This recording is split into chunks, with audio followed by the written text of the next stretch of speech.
Мен бұл жарыс туралы өзімнің сынып жетекшімнен білдім. Бұл жарыс маған өте қатты ұнады. Бірінші тур екінші турға қарағанда оңайырақ болды, ал екінші тур аса бірақ қиын болған жоқ, өйткені мен көп дайындалған болатынмын. Мен қазір республикалық физика-математикалық мектепте оқимын.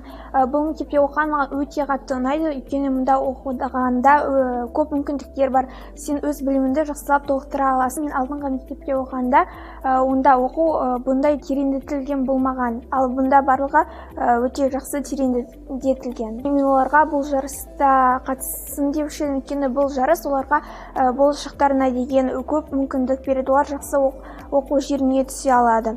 Және де мен осы мың бала жарысын ұйымдастырған адамдарға көптеген алғыс айтатын едім. Осындай мен секілді ауыл балаларына осындай мүмкіндік бергеніне мың алғыс айтамын.